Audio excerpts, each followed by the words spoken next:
Great. I'll grab it one more time.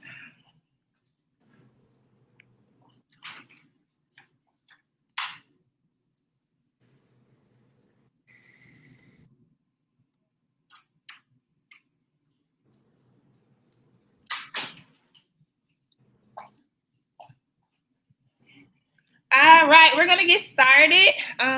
Again, welcome to another one of our amazing virtual experiences. Today we have such an amazing guest. Hope everyone is excited about our virtual experience today. Again, huge thanks to our sponsors, Wintrust in the community, as well as Gallagher. We picked up a new sponsor, so we're super excited about those two sponsors. So again, today's event is around preparing your student athlete for collegiate scholarships and beyond.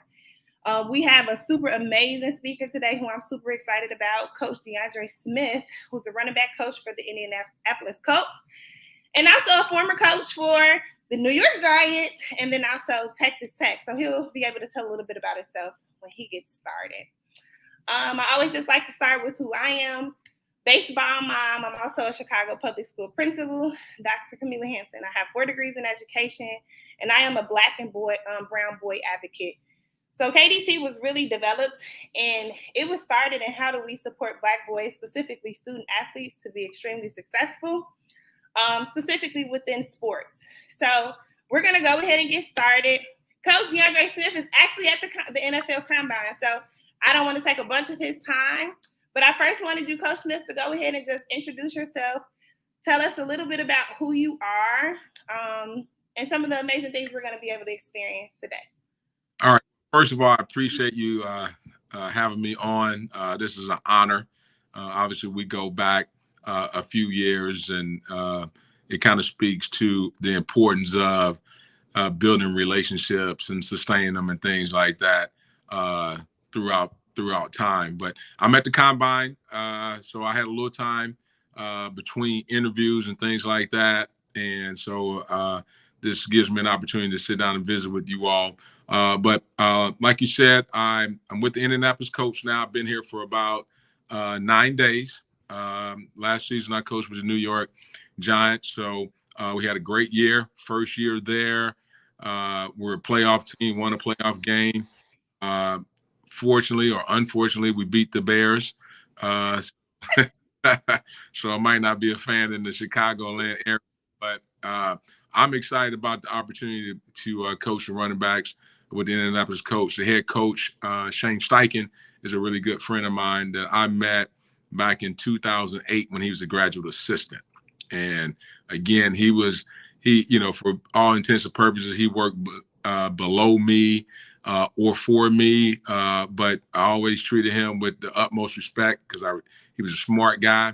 I knew he knew how to do his job, and honestly, I thought he was someone that at the end of the day was going to be a head coach one day. And you fast forward all these years later, now he's an NFL coach at the age of 36. So I'm proud of him, be able to work with him and work with the other guys that he's brought on to our staff. And so I'm originally from St. Louis. I have 3 kids. 2 of my boys were Division I athletes. Wow. 5 athletes. My oldest son, Ryan Smith, was starting receiver at the University of Duke. So he had a great career there, and now he's in law enforcement. And then my younger son, Donovan, is a starting quarterback at the University of Houston. So, and then my oldest daughter, she lives in St. Louis. She's in pharmaceutical sales. And I'm a grandfather, so that's me in a nutshell. That's awesome. That's awesome. So I know you mentioned it just a little bit, but you said you shifted straight from the New York Giants to the Indianapolis Colts. Talk a little bit about like that transition, like why the transition, and then also like the importance of maintaining friendships and strong relationships. Okay, so the process happened fairly quickly, really fast actually. It was on a Friday, basically almost 2 weeks ago.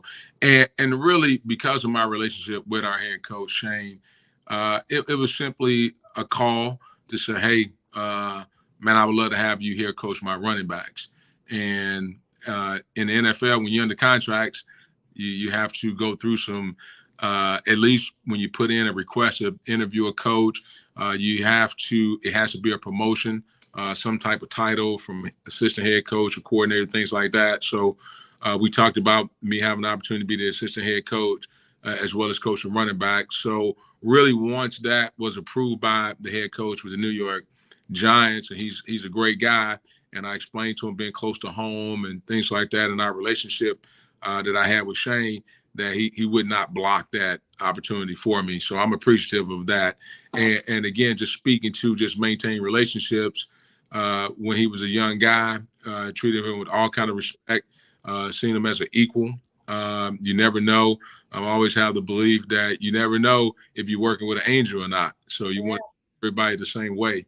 And I'm just thankful for that. And over the years, we stayed in contact and thought maybe one day we'll have an opportunity to work together.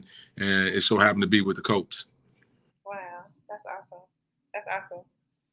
So my very first question for you is, what motivated you to play? Did you play? You talked about playing football growing up. Like, what motivated you to play this sport? I was a competitive kid growing up, and growing up in St. Louis, the one thing that my first sport that I loved was basketball, and that was something that I'm a shorter guy, but on the basketball court, I can use that as my advantage with quickness and things like that. Helped me develop some toughness as a smaller guy. And it was something that I found enjoyment out of, just competing. And I did every sport. I did, like I said, I did basketball, I did baseball, I did football, ran track. Ultimately, I ended up going to college to play football and played a little bit in the Canadian League as a professional quarterback. Then I played overseas as a quarterback. Yeah. So it gave me an opportunity. I thought growing up, it helped teach in every sport. It taught me discipline, how to work with others. Again, how to be a leader, quarterback or point guard in basketball. You're in that leadership role, and that's something that I kind of really enjoyed and I embraced, being a leader, trying to have guys follow me and lead by example. So sports gave me an opportunity to be able to do those things that God gave me the gift to be able to do. And it served me well so far. Got it. Talk to us about some of the sacrifices that you made. So I know you talked about basketball and you talked about shifting to football. But I think when you talk about collegiate and like playing professional sports, like there's like just some things that you do like that sets you apart, right? Like what were some of those things? Like what did you do differently from other kids? Yeah, the one thing that I find is, and it happens a lot of times in collegiate sports, is how do you prioritize your time? And it was so important for me, being a quarterback, that I really wanted to be the best. So what that meant was, instead of hanging out on the weekends maybe and doing things that wasn't productive, I decided to stay in, study film, study my playbook, be committed from like my body weight and things like that, eating right, my conditioning it was a huge deal for me growing up, because I was a little bit overweight as a kid. So I had to be smart about that and eat the right things. So when you talk about sacrifices, if you're trying to get somewhere, what is going to help you get there and what's stopping you from getting there. So of course, we didn't have technology like we have now. Yeah. So I didn't have to worry about being on my cell phone, on Twitter or TikTok. We didn't have to do those. But even back then, there were some things that could distract you. And I just tried to, do the things that I thought were going to be productive. Who I hung out with, that was huge. I had a lot of friends that, I love. But sometimes they were doing the things that I didn't think that was productive for me to do. So I had to really make a decision on doing things that I thought was best for me. Got it. No, I love all of those. You talked about like sacrifices, right? Like there's just certain things you got to do that's completely differently. If you're talking about being the best. One thing I talked to my son about is like being coachable. Like talk to us about that. Like why is it so important to be coachable? And I know you have an extensive background in being a coach, but it can be challenging sometimes working with our Black boys, right? Yeah. What advice would you give to them around being coachable? Yeah, it's really huge. And I find this was really big when I was coaching college ball. Say we're in camp, and you give instructions on, hey, there's certain things I like for you guys to do. So you explain it in detail, and then you show them as an example of this is how we want to do it. And then you'll have a kid that'll go do the drill. And then what happens sometimes is after the third or fourth kid, when you've seen those drills perform right, that you end up the fourth kid doesn't do it right. And when you're talking about, hey, listening, being coachable, that ends up as a coach. Those are the things, unfortunately, in the structure of whatever sport you're talking about, and really probably anything in any walk of life, if those are things that'll get you beat if you're not coachable, right? If there's a plan in place that we want to execute a certain play and you don't do it when you're supposed to do it, that chances are you'll get beat. Or if, say, you lose your temper, right? And you get a bad call, hey, they call strike three, say for baseball, and you lose your composure that way. When coach said, hey, sometimes you're gonna get called, sometimes you're not, but you got to be coachable and keep your composure. And again, when you let that slip away, again, you can cost your team. So being coachable is really, really high on the list as a coach, because really ultimately we're just trying to do what we can to help develop your skills. I think that those are super good. Like, as you were talking, one of the things that came up for me is like, how do you gain respect in your sport, like prospective sport, whether it's on the court, whether it's in the field, like how do you gain that respect? I thought, and everybody has different kind of, again, I'm going to just use my quarterback background, as an example, because I was a leader of the team, and really all intents and purposes, all eyes were on me. But the one thing that I took pride on is that I was going to be dependable. I was going to know what to do. I was going to be on time, and I outwork everybody else. Going to be the first one there, last one to leave. And I thought it was just important that I led by example. I wasn't a yeller and a screamer. I led by example. And if I needed to maybe talk to one of my teammates, I would do it one-on-one. Thought that was more effective to do it that way. But when I was in those situations where I did talk to a teammate, those guys, they could respect me because they're like, well, hey, D is not going to tell me anything he wouldn't do.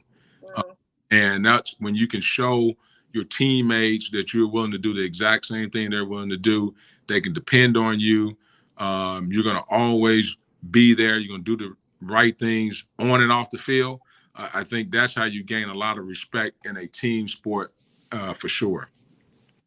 So I love everything you just said, and what just came up for me is like, so I didn't play collegiate sports. I actually played basketball for 10 years. So it's really funny that my son chose baseball and just is like crazy good in it. But like I used to hear about this thing called locker room culture. Like, what could you speak like being a part of the locker room culture and actually being suitable for that culture, right? Talk to us a little bit about that. Yeah, what's happening now in college athletics?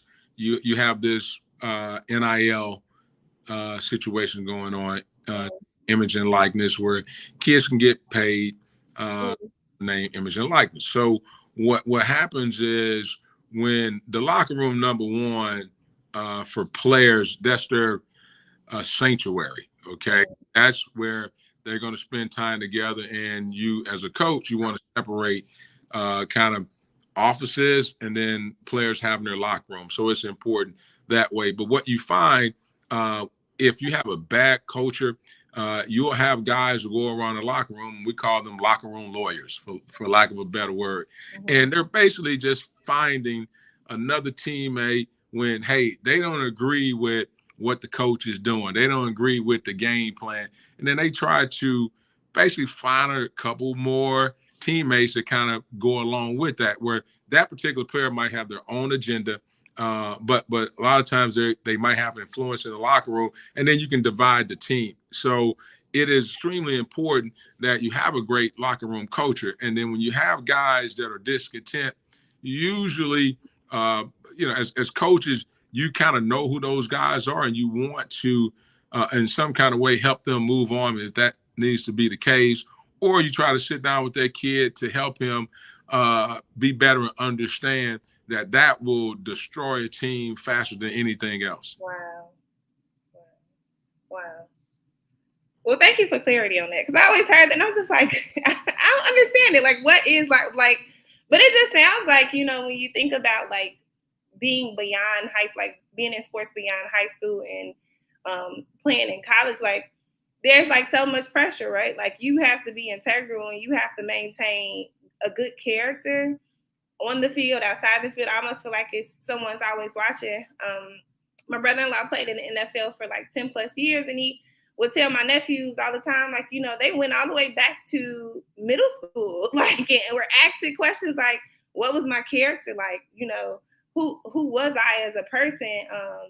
So I was just like trying to put that in the back of my kid's head, like, someone is always watching, whether you think so or not, whether you're walking around with Camila's my mom or not, you're representing me at all times, right? So it just sounds like that's just extremely important when it comes to sports as well.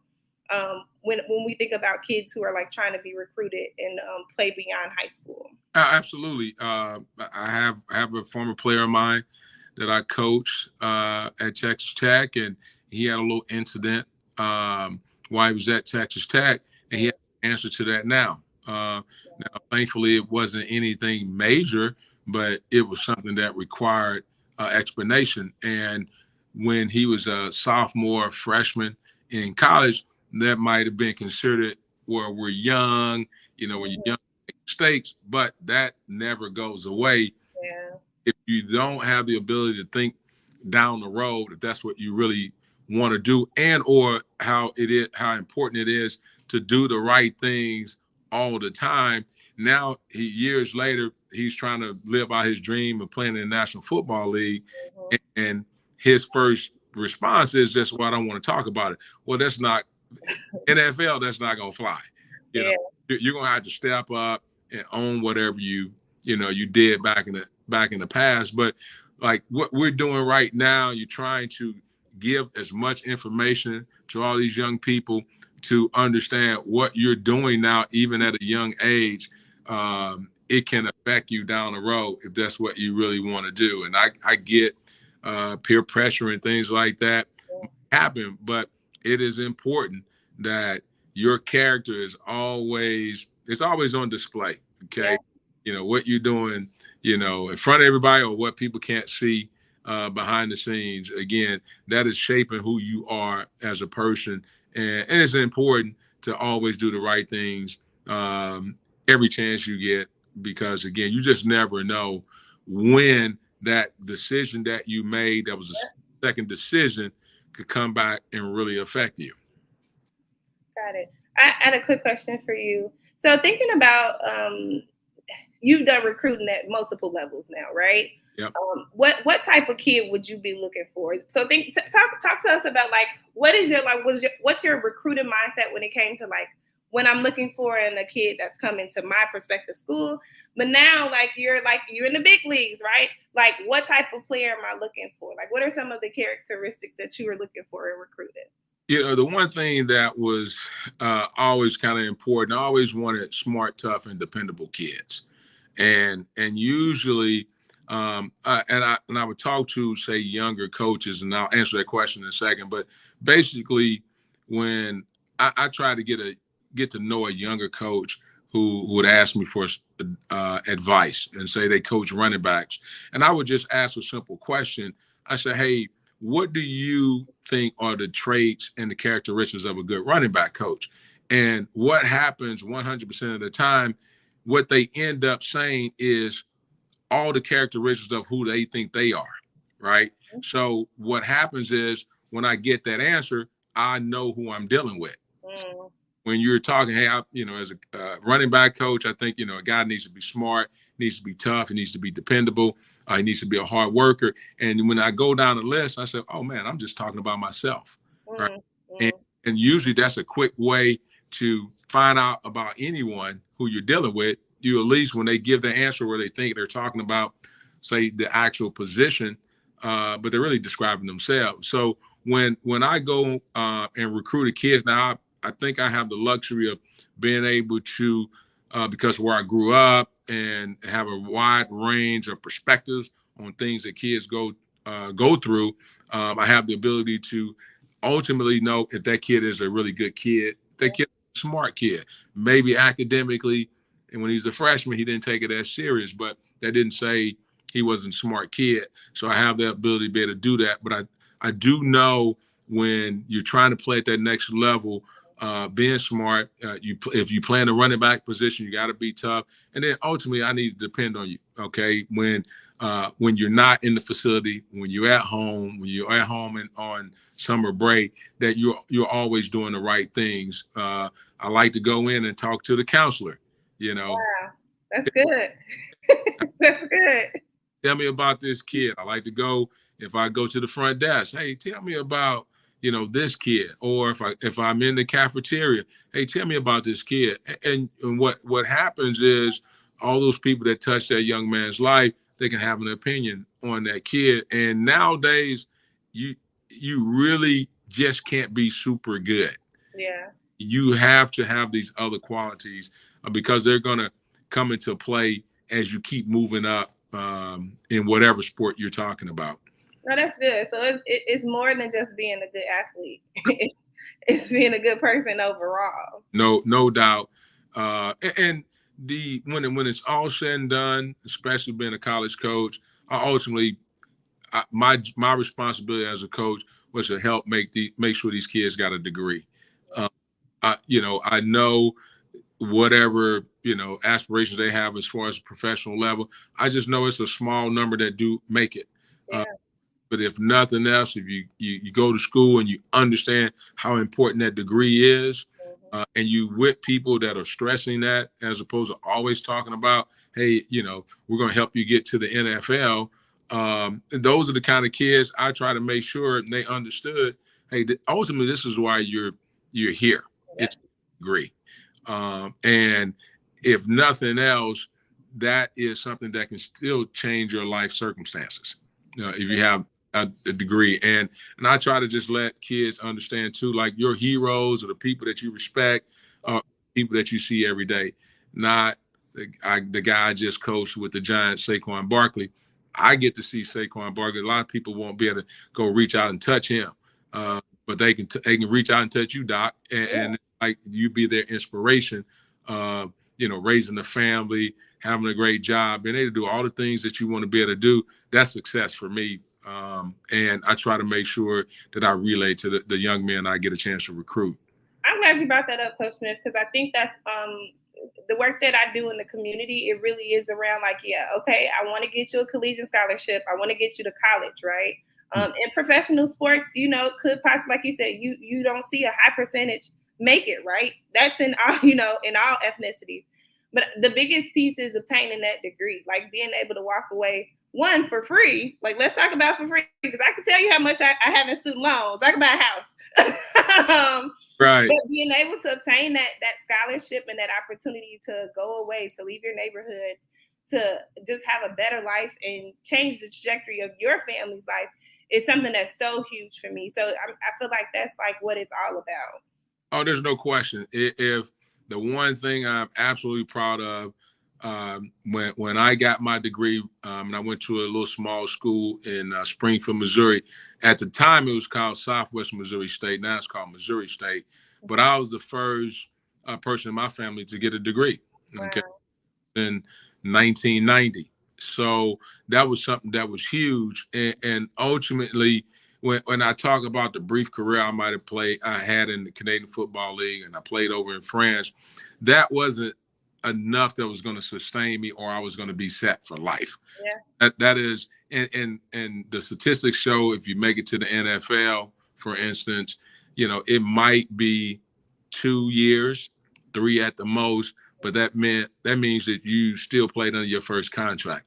Yeah. And a lot of them don't make that life-changing money like that, because that's why it's only 3 years, or that's why it's only 2.5 years, because they can turn that over a lot because they're not investing a lot of money. So the degree for me changed my life. Yeah. it gave me an opportunity to meet a lot of different people across the world. Gave me an opportunity to travel. Now, the sports was a good connection to a lot of things. Yeah. Agree, at the end of the day, was the most important thing I cherish that I've accomplished in my life so far. Got it. I got like 2 more questions for you, and then I got a kid who's waiting, can't wait to ask you a question or two. What if someone's watching and they don't have offers? What's your advice to them? Well, the biggest thing, and I get it when you're on social media and you see a kid that you might even know that has all these offers. The thing I can tell you is this: is you got to keep working hard, and then you want to be honest with yourself. Yeah. What level can I play at, and also who's actually talking to me about giving me a free education or scholarship? Because maybe the University of Illinois is where you want to go, but maybe Illinois State is the one offering you a scholarship. And that is where a lot of times, if you don't have an offer or you have smaller offers, those are okay. And if you don't have one, you got to keep striving. You might have to go to a camp, or in some cases, you might have to just walk on. If you believe in yourself that I think I'm good enough to play at this next level. The only thing I would say, if you don't have an offer, maybe again might be okay to walk on at Illinois State or Southern Illinois or Western Illinois, as opposed to saying I'm gonna walk on at Northern Illinois, for instance, right? So it is all about, where do you have the best opportunity to earn a scholarship if you don't get one? And I would say, if that's your dream to play college football or baseball or whatever the case may be, don't give up on that dream, but be realistic. Because the one thing about recruiting nowadays, some kids fall through the cracks, but it's kind of hard, really, with all the recruiting and all the exposure that athletes can have.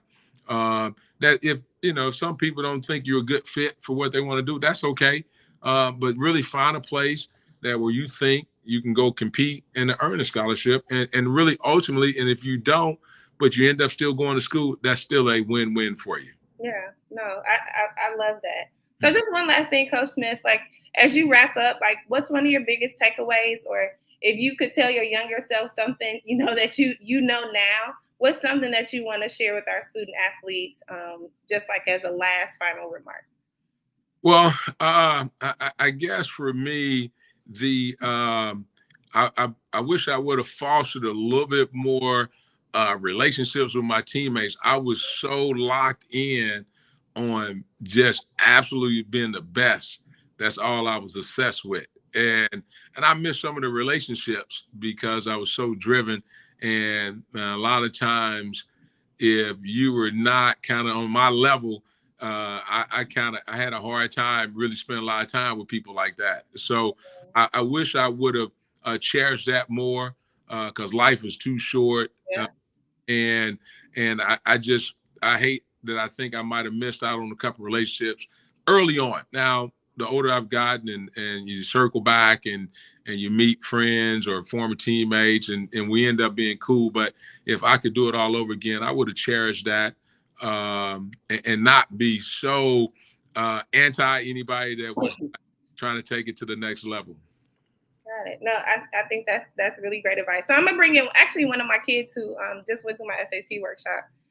Super committed to growing. I don't believe Christian plays football, but he does play baseball. He's a really good baseball player. So he's prepared some questions for you. So I'll introduce you to Christian. Christian, this is Coach Smith. Go ahead. Hello. You're welcome. You're open. The floor is open for you to ask what questions you have for Coach Smith. The question I wanted to ask you, what advice would you give young DeAndre Smith as a black male, young black male? I took his question. Sorry. No, that's okay. So here's what I'll do, Christian. Again, I would just spend more time on, again, the relationships that early on that I could have fostered. It is something that, I think back on. I think the other thing too is really appreciate the moments that I was able to experience throughout my career. So, for instance, I played over in France um, when I was in 94. So I was about 23, 24 years old. And I didn't necessarily slow down to enjoy that moment. And it was something that where I was from, a lot of kids they can't say they live overseas or travel abroad unless they were in the military. So just appreciate my journey more, my friendships and my relationship. If I had to do it all over again, I would have done a better job with that. Thank you. And I have another one more question. When you approach a slump in sports, what are some tips that got you through it mentally? That's a great question. And, I played baseball too. The one thing that when I played in the Canadian League, relaxation, deep breathing, that was one of and using visualization was huge. And I learned that as a coping mechanism as a quarterback. Sometimes I had a bad game, had a couple bad throws. In baseball in particular, I was 0 for 4 one day, so I had to take a step back and spend time again relaxating, deep breathing, holding my breath. Like if you can do one thing, if you can just kind of sit still, close your eyes, do deep breathing, visualize yourself actually making contact with the ball, things like that. I think that is really, really huge in trying to help just relax yourself, because usually that's what it is. You just need to calm yourself down, relax, refocus, and then again, just get that, make that one good contact, then that'll get you rolling again. Because 9 times out of 10, it's a mental thing. Thank you. Okay, you're welcome. Thank you, Christian. I did have one comment inside of the chat for you, Coach Smith. One of my baseball parents, she's actually going through the recruiting process with her son right now for football. And our question was, do you have any thoughts on the transfer portal and how it's affecting high school students currently? Yeah, so let me full disclosure. So my son, who's a starting quarterback at Houston, he was one of those guys that transferred from Texas Tech. And it really, my son in his same situation, he's a player that will affect high school kids, because what college athletes or athletics are doing now is they rather have the kid that's been in college for 2-3 years that has played at that level against that competition, where it does make it really hard for a high school kid that's a good player to come in and compete for a scholarship. Because coaches are nowadays, the demand to win now, because you can get kids from other schools to change a roster, it makes it easier for them to kind of keep their jobs. And unfortunately, the high school kid nowadays, they have to be the elite of the elite, because it's so hard, because the kid that left 2 years ago, he's been in the college program. He's been lifting those weights, and he got a chance to know the offense or the defense or whatever case may be. And a coach that's his job is dependent on that, a lot of times he doesn't have time to wait and develop for a high school kid. So it's definitely frustrating. It's affecting a ton of high school kids. It's affecting junior college players.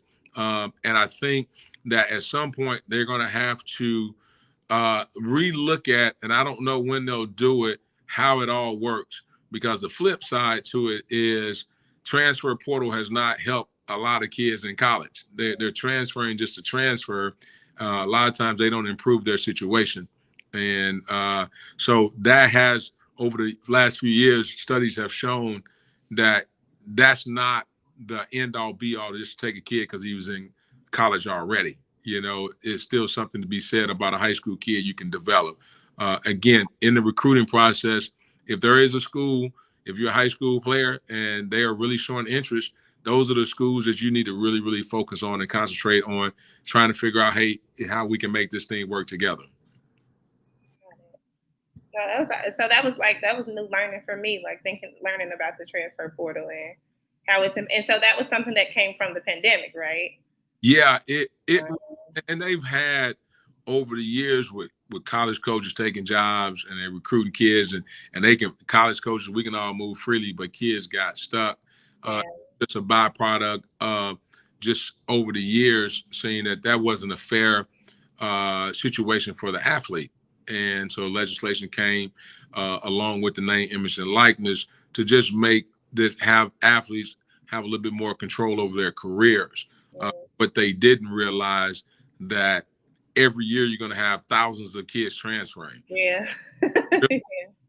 All of them are transferring, but there's not the same amount of scholarships at other schools to take those kids. So you know what's happening now. There's no studies out there to talk about the kids that went into the transfer portal that did not get a scholarship and that they're paying for their school for themselves. So they don't put that out there, but that happens more times than not. Wow. That's really unfortunate. Like it really I think it goes back to what you said, Coach Smith, about like making sure that like academically, like you still have to be solid, right? Well, and yeah, so a lot of times when a kid wants to get in the portal and yeah, if say for instance I was at Texas Tech and the kid wanted to get in the portal and I said, well, where are you at academically? Because the thing about transferring, a lot of times all those credits don't transfer. So now if it's a situation where if I brought you in January and they have spring semester, summer, then I got to try to get X amount of hours to get you degree eligible. Then if it's too far, we don't transfer enough, or you left your school, you kind of in bad academic standing, then again, most schools can't do anything for you. So it's still, at the end of the day, you might be disgruntled as a player or what's happening on the field. You still got to handle your business academically. If that is something that happens as far as, your career where you think you need to transfer, you at least want to make sure academically you put yourself in a position to be able to do that. That's great advice. So I know you got to get back to the combine, Coach Smith. So I just wanted to say thank you.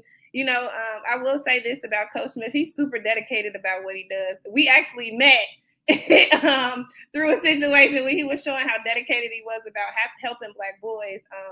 So when I admire your dedication and your commitment to ensuring, like you said, you grew up in some of the neighborhoods that our kids are coming from. And it just really helps a lot to see people who look like us, right, in like these higher positions. So just congratulations on the 9-day job, right? Like being on the new job for 9 days. But even just the transition from college to professional sports, I just admonish you like that. I feel like that's huge. I was telling my son about you. He's just like, Mom, I think I want to coach too. And I'm just like, well, I got to get you with Coach Smith. It's absolute. It's a blessing to do this. It's my way to give back. Yeah. The one thing I can say, being a coach, I had a coach when I was in growing up who was basically like a father to me. My father passed when I was young. So this particular coach coached me in all 3 sports. And he, a guy named Luther Ginger, I met him when I was 9 years old. But what he did was he took an inner city team, again, all 3 sports, and his whole deal about coaching us was that he wanted us to be productive citizens. Like, he never preached that I need all you guys to make it professionally. I just want to help you guys be, productive husbands, sons, brothers, whatever the case may be. That's all he cared about. But he was someone that was, for me, I seen the example of how important a coach can be, where I named my oldest son after him. Wow, that's dope. Yeah, I got early on an example of a Black man who he worked at a place called McDonnell Douglas, which back then it was a unbelievably great job. He built his own house in the suburbs. It was him and his wife. He drove a nice car. So for a young kid growing up in the inner city, I was like, man, I want to be like him. Yeah. I thought it wasn't, I had my favorite pro athletes, but he was a guy I can talk to every single day. And he was someone that would give advice and I would listen. And I thought, man, that's a great position to be in where, you have a kid's best interest And it's not always about, hey, their worth or their self-value is if they make it professionally. It's like, hey, as long as you're productive, if you go to school and get a degree, he always preached that, then that'll be my payback as a coach. So any chance I get to do that, and I just try to practice that, I just believe any opportunity I have to affect a young man's life or his family's life, I think is important because, again, if I didn't have Coach DeAndre in my life, I wouldn't be in the position I'm in today. Well, that's awesome, and we appreciate you Appreciate you for that. Sorry. Uh-huh. So, thank you, Coach Smith, again for joining. I'm going to wrap up. You can jump off. I'm going to finish up just sharing some of the things that KDT Sports has coming up. All right. Appreciate it. Thank you. Thank you, Coach. Bye-bye. So just to wrap up, I just had some quick things I wanted to do. We're actually having an upcoming athletic sport event. It's going to be on March 18th at the Pullman Center. It's going to be a 4 to 5 sport event. I'm only offering 25 spots in each of the sports. So basketball, baseball, softball, football, and soccer. The clinic is basically going to run from about 11 o'clock to 12:30. I want to provide this to the ages, student athletes for the ages of 8 to 14. Our clinic is going to be led by experienced D1 college athletes, some college coaches, as well as we have some professional athletes who will be a part of the event. So you guys are hearing it first. If you would like for your child to be a part, it's a totally free event. Go to kdtsports.com and you can sign your kid up to be a part of this amazing event. Again, we only have about 25 spots per sport. So if you would like to be a part of this free athletic event, go ahead and sign your kid up. And again, it's for ages 8 to 14. Something else that I am rolling out is the opportunity. So I've had people reach out and say, hey, Camila, how can I support? So we are offering packages. So if you would like to provide free sessions, so we just ran a 4-week session. Actually, Christian was just a part of that. We had about 6 to 7 boys commit to Saturday SAT workshop. They were able to walk away with free laptops, free learning materials, free SAT books. We like to try to provide as many free opportunities to students and as well as the community, student athletes in the community. So on our website, we have options if you would like to basically give monthly, if you would like to donate monthly.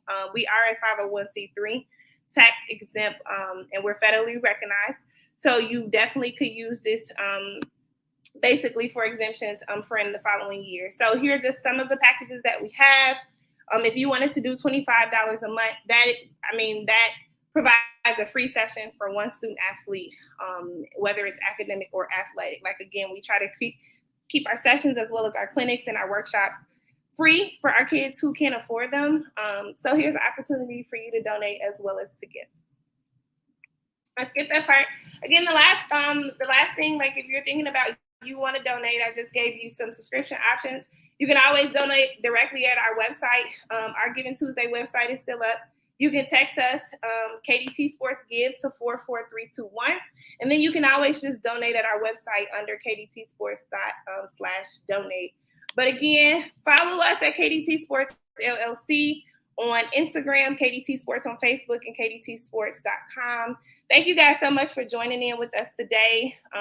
Coach Smith is literally one of my favorite coaches. I super duper love him. He knows that, and just his commitment.